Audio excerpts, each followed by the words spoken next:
अस्सलाम वालेकुम, मैं हूं काविश मेमन। तमाम तर दावों, कोशिशों और उम्मीदों के बावजूद हुकूमती उम्मीदवार हफीज़ शेख को सेनेट इंतखाबात में शिकस्त का सामना करना पड़ा। अपोजिशन उम्मीदवार यूसुफ रज़ा गिलानी ने 169 वोट लेकर इंतखाबात में कामयाबी हासिल की, जबकि हुकूमती उम्मीदवार हफीज़ शेख ने 164 वोट हासिल किए और 7 वोट बताया जाता है कि मुस्तरद होगा। अब यहाँ पर दिलचस्प बात यह है कि इसी असम्बली से पीटीआई की खातून उम्मीदवार फौजिया अरशद ने 174 वोट लेकर कामयाबी हासिल की। अब इस बात से साफ ज़ाहिर होता है कि पीटीआई में हफीज़ शेख के मामले पर कहीं ना कहीं इख्तलाफ ज़रूर था और हमने सेनेट इंतखाबात के दौरान ये देखा भी। पीटीआई के मुतादिद ऐसे अरकान हैं जिनका ये शिकवा था कि अरबपति लोगों को पीटीआई ने टिकटें जारी की हैं। ये इख्तलाफ था पीटीआई में और बहुत से ऐसे वज़रा हैं, बहुत से ऐसे अरकान हैं जो टीवी पर आके बड़मला इज़हार कर रहे थे कि हम हफीज़ शेख को वोट नहीं देंगे, और ऐसा ही हुआ। जब सेनेट इंतखाबात हुए तो हफीज़ शेख को वोट नहीं पड़े। मुखालिफ जो उम्मीदवार था यूसुफ रज़ा गिलानी, उनको पीटीआई के अरकान ने वोट दे दिया।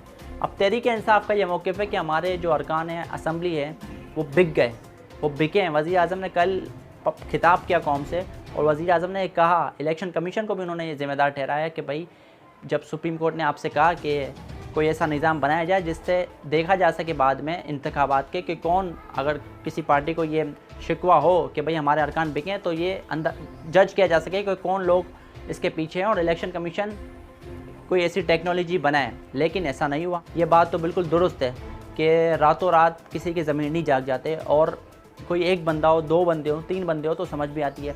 इस तरीके से 20-20 लोगों की ज़मीन एक दिन में जाग जाएँ तो ये थोड़ी हैरत वाली बात है। और पाकिस्तान की सियासी तारीख रही है कि सेनेट इंतखाबात में हमने देखा था बलूचिस्तान में एक जमात थी जिसका मैं नाम नहीं लेता, उसकी एक सीट भी नहीं निकलती थी, उसके रातों रात 2 सीटें निकल आईं और इतने सारे लोगों के एक साथ ज़मीर जो है वो जाग गए। तो ये पाकिस्तानी सियासत का एक तारीख रही है कि इस तरीके से होता है। तो हमने ये देखा है पाकिस्तानी सियासत में कि किस तरह लोगों के पैसों के आगे ज़मीर जाग जाते हैं। अब अगर पीटीआई को इस बात का गम है या पीटीआई को इस बात का शिकवा है कि हमारे जो अरकान असम्बली है वो बिक गए, तो फिर पीटीआई के ऊपर तो ये बड़ी जिम्मेदारी आयद होती है कि वो उन लोगों को पकड़े और अपनी पार्टी से निकाले। और पीटीआई ने ऐसा माजी में किया है, और पीटीआई अपने आप को नज़रियाती जमात कहती है, अपने कारकुनान को नज़रियाती कहती है। तो फिर तो बहुत बड़ी जिम्मेदारी है कि भाई उन लोगों को पकड़ें। और बहुत से पीटीआई के अली जैदी ने कहा कि हमें पता है वो लोग कौन है। शेख रशीद ने भी कहा इस बात का हमें इल्म है। जब इल्म है भाई तो उन लोगों को पकड़ो आप।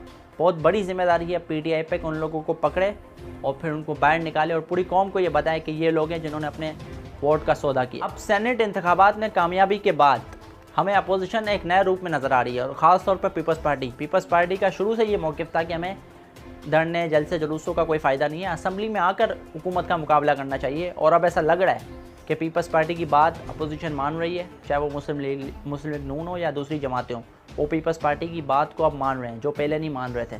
तो अब अपोजिशन एक नए रूप में नज़र आ रही है, हुकूमत को टफ टाइम दे रही है। सेनेट इंतखाबात में कामयाबी के बाद अपोजिशन एक बार फिर ये मुतालबा कर रही है कि इमरान खान इस्तीफ़ा दें, क्योंकि वो ऐवान का एतमाद खो चुके हैं और अब उन्हें चाहिए कि वो इस्तीफ़ा दे के घर चले जाएँ। इमरान खान ने असम्बली से एतमाद का वोट हासिल करने का फैसला किया और जाहिर है कि ये ओपन तरीक़ेकार के मुताबिक होगा। तो ये इम्कान ज़ाहिर किया जा रहा है कि वज़ीर आज़म जो मतलूबा तादाद है वो बआसानी हासिल कर लेंगे। इमरान खान ने कल अपने खिताब में कहा कि अगर कुछ लोगों को मुझसे इख्तिलाफ है तो मेरे खिलाफ फैसला दे दें, हम अपोजिशन में आके बैठ जाएंगे, लेकिन मैं अगर हुकूमत में ना भी हुआ मैं तब भी इन चोर और डाकुओं का मुकाबला करूँगा।